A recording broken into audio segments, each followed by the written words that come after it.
Bakit nga ba hindi natuloy? Ito nga pong pagpunta ni Vice President Sara Duterte sa bansang Europa. Alam naman natin, 'di ba, na meron na siyang travel authority. And flight niya dapat sana today. Pero bakit hindi lumabas ng bansang Pilipinas itong si Sara Duterte? Meron pong nag-snitch. Eto. According sa ating panaginip, oo, may nag-snitch, mga minamahal, na itong si Sara Duterte daw po ay magdi-deposit daw di umano. Totoo ba? Tanong lamang po ng pera sa ibang bansa. Oo, magdi-deposito daw siya ng pera sa ibang bansa.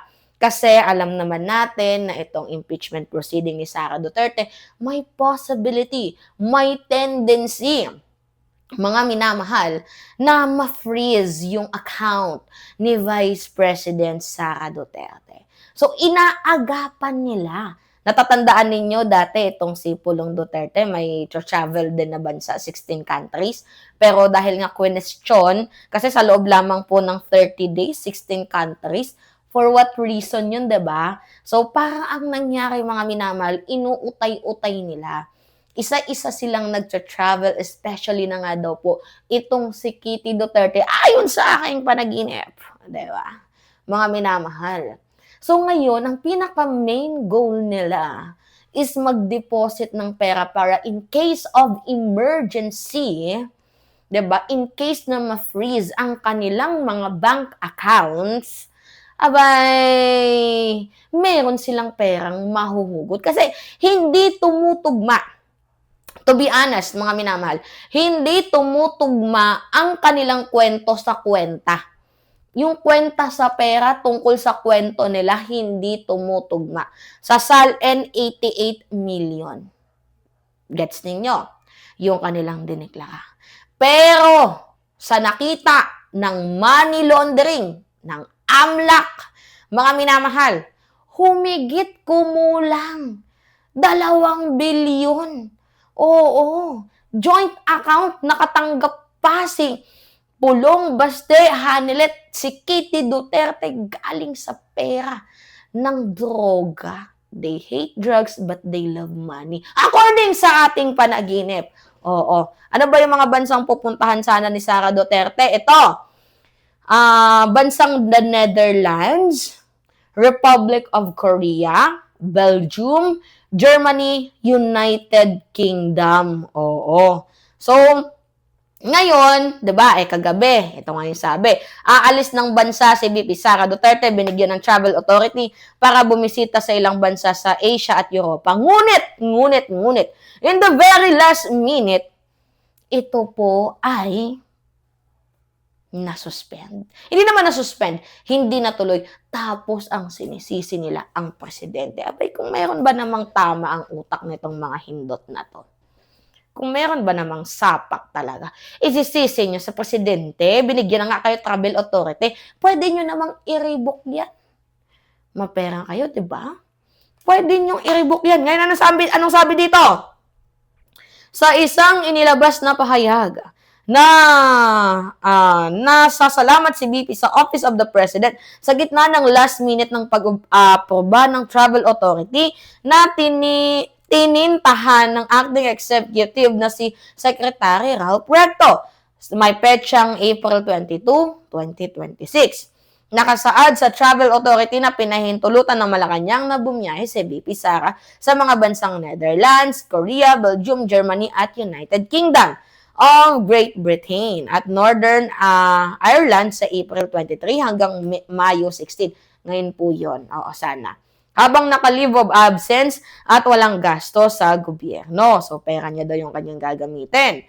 Ngunit, mga minamahal, hindi siya natuloy. Oo. Kasi nga daw po, last minute daw po yung pagbigay ng ating presidente ng travel authority. Ano ba naman to? Oo. May nag-comment nga, umattend sa hearing, ayaw, mag-travel, gusto. 'Di ba? Galit na naman ang mamamayang Pilipino. Mag-travel, gusto? mag-attend ng hearing, ayaw? Anong gagawin mo sa ibang bansa? Doon ka maglilingkod? Doon ka magsisilbi? Diba? Pero itong nakakapagtaka, naaprubahan yung request niyang travel authority. Himala. Ganyan kabait ang presidente. Hindi iniipit, hindi ginigipit itong si Sara Duterte. Diba? Pero alam ninyo, kung matalino si Sara, hindi siya gagamit ng bank account eh. Nabisto tuloy siya. How she wish, tama ba? Diba? Na sasabihin na lang ni Sara Duterte, sana nagmaleta na lang ako. Oo, sana hindi na lang ako gumamit ng bank account.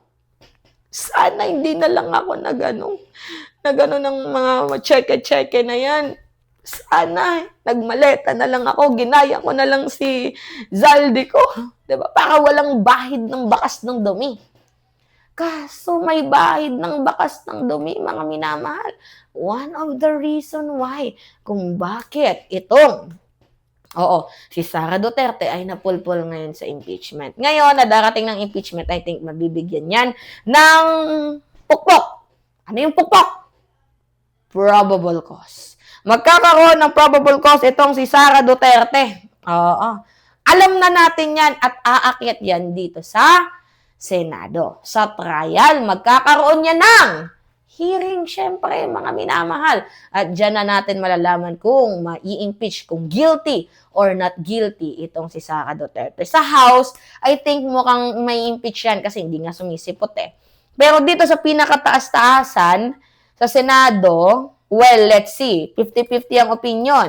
Lalo pat may sinasabi si Panelo na 4 lang daw apusakal ang boboto ng impeach kay Sara, pero hindi niya alam, baka yung iba, silent lang dyan. Lalo pat naririnig natin ang mukhang i-inhibit daw. Di umano, itong si Bato de la Rosa, i-inhibit daw. Itong si Robin Padilla at itong sila Bongo, dahil identified na daw sila ng mga Duterte. Hindi lang natin sure. Hindi lang natin alam, mga minamahal, di ba? Pero sana, kung aalis man ng bansang Pilipinas si Sara Duterte, bigyan siya ng lookout. Look out! Oo, mga minamahal. Kasi baka magtaguyan eh. Diba? Baka mag-alazalde ko yan eh. Pero wala pa naman siya dapat ikatakot eh. Unang-una, hindi pa naman siya na-impeach. Pangalawa, wala pa naman yung International Criminal Court. So, wala siyang reason para magtago. I think maglamyerda o magkakape-kape siya sa ibang bansa, posible yun. Pero yung sasabihin na mayroon siyang kaso, wala pa naman eh. Mayroong kinakaharap na kaso, pero wala pang kaso itong si Sara Duterte. Lilinawin natin yan, mga minamahal. Diba? Diba? Sabi ko sa inyo, hindi naman tayo naninira eh. Tayo ay naglalahad lamang ng katotohanan. Diba? Alright! Ayun po, mga minamahal. Pahingi lamang po ako ng comments, likes, and share. And also, don't forget to click the subscribe and always nyo pong i-hit ang notification bell for more update. Maraming salamat at ingat, mga kababayan!